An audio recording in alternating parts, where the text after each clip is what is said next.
Assalamualaikum warahmatullahi wabarakatuh. Bismillahirrahmanirrahim. Alhamdulillahirrahmanirrahim. Allahumma sholli ala sayyidina Muhammad wa ala ali sayyidina Muhammad. Alhamdulillah, hari ini kita bertemu kembali pada pembelajaran ekonomi. Hari ini kita akan membahas tentang soal dan jawaban tryout UTBK kemarin ya. Yang pertama, nomor 1, ini menurut pengertian ilmu ekonomi, kemakmuran akan tercapai apabila. Nah, yang namanya kemakmuran itu berarti kita bisa memenuhi kebutuhan kita. Nah, berarti jawabannya adalah D. Setiap orang dapat memenuhi aneka macam kebutuhannya. Nah, jadi yang namanya kebutuhan itu adalah keinginan manusia atas barang dan jasa yang beraneka ragam untuk dapat terpenuhi dengan alasan atau sarana yang ada. Sehingga kemakmuran dapat diartikan setiap orang dapat memenuhi aneka macam kebutuhannya.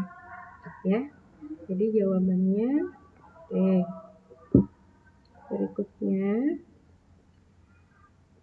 manakah keadaan di bawah ini yang paling tepat menggambarkan sumber masalah ekonomi? Nah, yang A, banyaknya perusahaan menghadapi tuntutan kenaikan upah oleh pekerjanya. Yang kedua, kayu jati semakin sulit diperoleh dan tidak tersedia di toko-toko bahan bangunan. Yang ketiga, harga barang-barang secara umum dan tingkat pengangguran meningkat. Yang D, harga obat dan biaya pendidikan semakin tak terjangkau masyarakat luas. Yang E, subsidi atas harga bahan bakar minyak yang membesar. Jadi yang namanya masalah ekonomi itu adalah adanya kebutuhan manusia yang tidak terbatas, sedangkan alat pemenuhan kebutuhan sangat terbatas. Nah, jadi di sini kenaikan harga barang secara umum dan tingkat pengangguran meningkat itu mengakibatkan semakin besar pengorbanan yang diperlukan untuk memenuhi kebutuhan. Pemenuhan kebutuhan akan semakin sulit dan akan menjadi masalah ekonomi. Jadi yang jadi sumber masalah ekonomi di sini adalah harga barang meningkat dan tingkat pengangguran juga meningkat. Ya.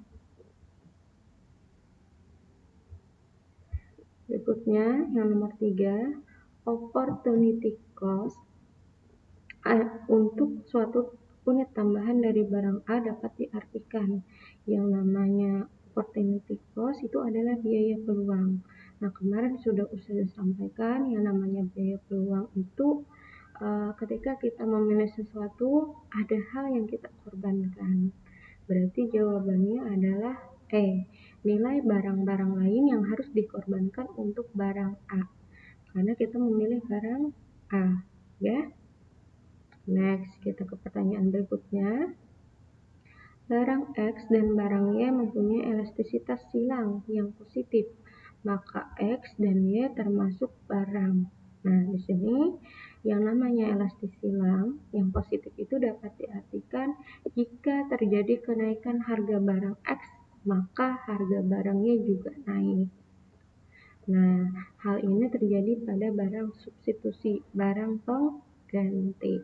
Jadi ketika harga barang yang satu naik, karena ini fungsinya menggantikan, otomatis barang yang mereka itu punya peran yang sama. Otomatis ketika harga yang satunya naik, harga barang yang satunya juga akan naik. Next. Nah, pada saat harga suatu barang Rp1.000, jumlah barang yang diminta 5 unit, dan ketika harganya naik menjadi 1.200, jumlah barang yang diminta turun menjadi 400 unit, maka harga maksimum barang tersebut sebesar. Nah, bisa kita cari dengan yang biasa Ustazah ajarkan, tapi di sini ada cara cepatnya untuk mengetahui fungsi permintaannya. Kenapa Ustazah jadi fungsi permintaannya dulu yang dibikin? Karena dengan adanya nanti fungsi permintaan ini kita akan mudah menemukan eh, harga maksimumnya. Nah, dengan kita memisalkan jika jumlah barangnya segini, harganya seberapa ya, gitu ya. Nah, jadi di sini rumusnya P sama dengan delta P dibagi delta Q dikali Q dikurang Q1 plus P1. Nah, di sini kalian harus menghitung dulu delta P itu berapa. Delta P itu P2 dikurang P1. Nah, P2 itu harganya 1.200 dikurangkan dengan 1.000, maka hasilnya 200. Per delta Q itu berarti Q2 dikurang Q1. 400 dikurang 500. Nah, karena 400 dikurang 500, itu hasilnya adalah negatif 100 dikali Q. Nah, karena Q-nya tidak diketahui, dikurang Q1-nya tadi, jumlah yang pertama tadi adalah 500, plus P1-nya, harga pertamanya adalah 1.000. Nah, lalu kita, ini dulu, 200 dibagi 100 berapa? 2, berarti di sini negatif 2. Negatif 2 kali Q, negatif 2Q. Negatif 2 dikali negatif 500 plus 1.000. Lalu yang ini kita turunkan ke sini, jadinya plus 1.000. Ya. Nah, terus otomatis nanti kita akan mendapatkan fungsinya negatif 2Q, 1.000 ditambah 1.000, 2.000. Nah, sehingga dapat nih fungsinya, yaitu P sama dengan negatif 2Q plus 2.000. Nah, yang namanya harga maksimum itu adalah harga di saat jumlah barangnya 0. Nah, ketika barang tidak posisi barang yang diminta 0 itu, harganya berapa sebelum kita jual. Nah, jadi di sini didapatkan kalau misalnya kita misalkan Q-nya 0 berarti negatif 2 dikali 0 ditambah 2.000. Jadi harga maksimumnya adalah 2.000 rupiah. Ya, sampai di sini bisa dipahami? Sama kok seperti kita biasa menghitung, cuman di sini cara untuk mendapatkan fungsinya pakai cara yang seperti ini lebih cepat daripada yang kayak biasa kita harus kali silang dulu ya. Oke, kalau nanti tidak paham ini silahkan tanyakan ke Ustazah. Berikutnya, nah nomor 6 itu kita disuruh mencari titik keseimbangan pasar setelah pajak. Nah, yang pertama kali kalian tentukan yaitu kalian bikin fungsi dulu. Ada fungsi permintaan dan fungsi penawaran.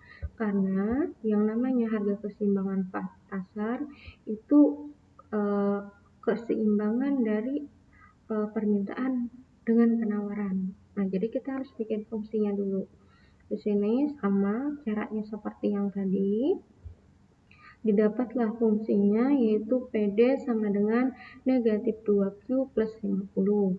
Nah, sedangkan fungsi penawarannya itu didapat PS sama dengan 2Q dikurang 30. Nah, lalu kita masukkan ke titik keseimbangan pasar setelah pajak. Nah, biasa yang dikenakan pajak itu adalah pada fungsi penawaran ya. Nah, seperti ini PD sama dengan PS plus T. Seperti ini rumusnya jika kita mencari titik keseimbangan pasar setelah pajak. Tapi kalau kita mencari titik keseimbangan pasar saja, berarti PD sama dengan PS ya. Nah, kita masukkan negatif 2Q plus 50 sama dengan 2Q dikurang 30 plus pajaknya di sini kan dikatakan adalah 4 rupiah. Kita tulis saja 4 ya. Nah, negatif 2Q plus 50 sama dengan 2Q. Negatif 30 tambah 4 itu berarti negatif 26. Nah, terus setelah itu eh, kita kumpulkan. Terserah kalian mau mengumpulkannya ke sebelah yang mana, eh, mau ke sebelah kiri atau sebelah kanan, silahkan. Tapi kalau di contoh ini, dia memindahkannya yang pakai variabel itu ke sebelah kanan dan yang tidak pakai variabel itu ke sebelah kiri. Kita kumpulkan. Ini kan 50, yang ini pindah ke kiri, berarti 50 ditambah 26, yaitu 76. Nah, sedangkan di sini tetap 2Q, tapi yang pindah adalah yang dari sisi kiri ke kanan. Karena ia pindah ruas, maka tanda negatif ini berubah jadi positif. Nah, 2Q ditambah 2Q sama dengan 4Q. Untuk mencari Q-nya, berarti 4 ini kita pindahkan ruas sebagai pembagi, ya. Jadi Q sama dengan 76 dibagi 4, hasilnya adalah 19. Kira-kira bisa dipahami? Nah, kalau misalnya nanti tidak paham, silahkan tanyakan ya. Nah, jadi di sini kan tadi kita sudah dapat Q-nya itu adalah 19. Nah, lalu kita masukkan ke persamaan fungsi permintaan. Nah, fungsi permintaan tadi kan P sama dengan negatif 2Q plus 50. Negatif 2, Q-nya tadi dapat 19, ditambah 50. Negatif 2, dikali 19 itu negatif 38, ditambah 50, hasilnya adalah 12 untuk P-nya. Jadi, titik keseimbangan pasar setelah pajaknya, Q-nya 19 dan P-nya 12. Oke? Nanti untuk lebih mudah kita praktek ya.